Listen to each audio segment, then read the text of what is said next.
ये कहानी है एक पिता का उसके बेटे के लिए प्यार, जो शब्दों में नहीं कहा जा सकता।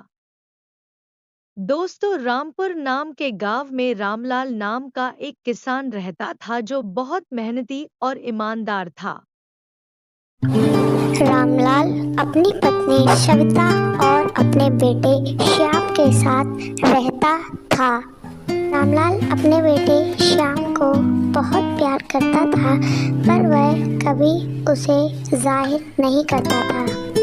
हर वक्त श्याम को खरी खोटी सुनाता रहता था।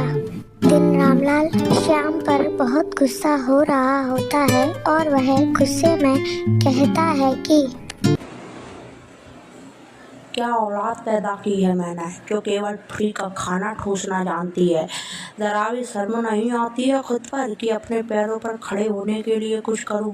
केवल बड़ी बड़ी बातें सोचने से कोई बड़ा नहीं बनता, उसके लिए मेहनत करनी पड़ती है। पर निकम्मों को इसके बारे में कहने से क्या फ़ायदा।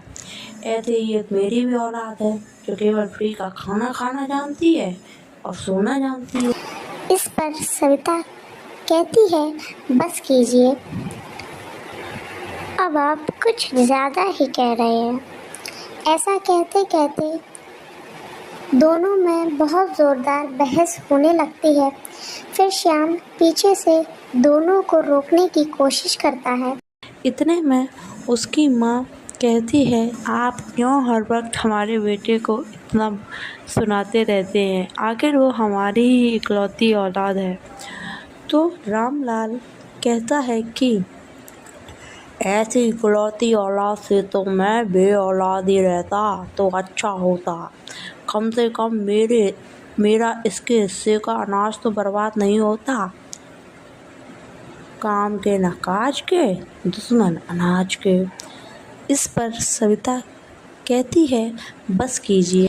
फिर श्याम पीछे से दोनों को रोकने की कोशिश करता है।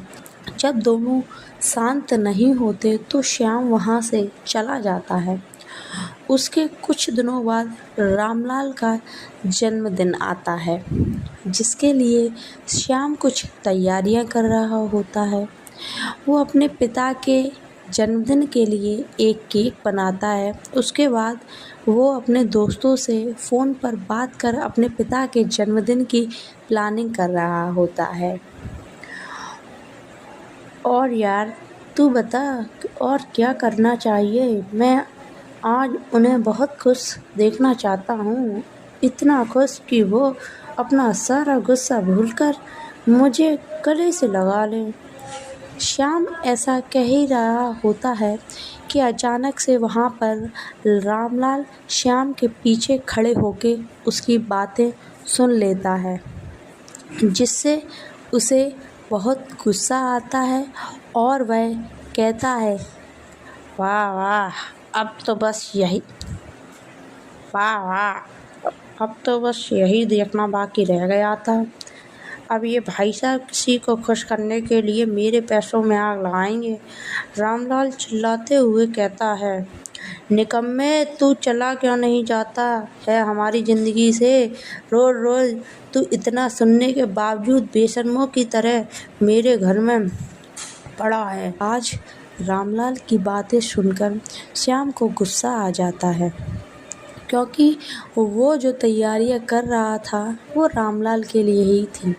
पर श्याम को गलत समझकर उससे रामलाल खरी खोटी सुना देता है, जिस पर श्याम कहता है कि आज मुझे सच में ऐसा लग रहा है कि मैं आपका बेटा हूँ ही नहीं, या तो मैं आपका सौतेला हूँ, या आपने मुझ पर तरस खाकर मुझे कहीं से उठाया है। श्याम कहता है कि आपको मुझसे इतनी चिढ़ क्यों है। ऐसा कौन सी गलती की मैंने जिसके लिए आप मुझसे हमेशा सुनाते ही रहते हैं। ठीक है, आपको मेरे खाने से प्रॉब्लम है ना। आज के बाद मैं आपका कुछ खाऊंगा और ना ही आपसे एक फूटी कौड़ी लूँगा। और हाँ, बहुत जल्दी आपका घर भी छोड़कर चला जाऊंगा। और कहता है, भगवान दुश्मन को भी ऐसा पिता ना दे। ऐसा कहकर वो वहाँ से चला जाता है। श्याम की ऐसी बातों को सुनकर रामलाल को बहुत दुख पहुँचता है और वह अपने ड्राइंग रूम में आकर बैठकर रोने लगता है। और आज मैंने उसे बहुत दुख पहुँचाया है। हे भगवान, मैं क्या करूं? रामलाल को ऐसे रोते देख सविता उसके पास आती है और उसे चुप कराने की कोशिश करती है। उसके बाद सविता अचानक से श्याम के कमरे में जाती है और वहाँ पर देखती है कि श्याम अपने बिस्तर पर बैठा चाइनीज़ खा रहा होता है। ये देख सविता को बहुत गुस्सा आता है और वो श्याम के पास जाकर उससे कहती है कि तू यहाँ बैठा आराम से चाइनीज़ खा रहा है और वहाँ तेरे पिता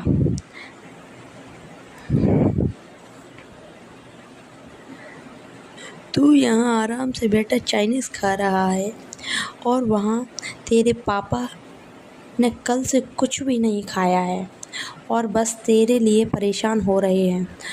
तो श्याम कहता है कि भला वो मेरे लिए श्याम कहता है कि भला वो मेरे लिए परेशान क्यों हो रहे हैं?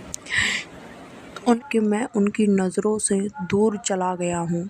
माँ उसे उसके पिता के उसके प्रति जो प्रेम है उसके बारे में बताती है। वो उससे कहती है कि तेरे इस दुनिया में सबसे ज़्यादा प्यार तुझसे करते हैं। जब तू पैदा हुआ तब उन्होंने जब तुझे अपनी गोद में उठाया तो वो बहुत खुश हुए थे। वो तुझे दुनिया की हर खुशी देना चाहते हैं। वो नहीं चाहते कि तू कभी भी किसी भी स्थिति में परेशान हो या कमज़ोर हो, इसलिए वो हमेशा तेरे लिए सख्ती से पेश आए। पर तू क्या समझेगा उनके प्रेम को? श्याम को उसके पिता की सारी असलियत बता देती है। उस पर श्याम एकदम से परेशान हो जाता है और अपनी माँ से कहता है कि माँ, आपने मुझे ये सब पहले क्यों नहीं बताया? तब उसकी माँ उससे कहती है कि तेरे पिता नहीं चाहते थे कि तुझे इसके बारे में पता चले। उसके बाद श्याम अपनी गलती पर रोता है और पछताता है।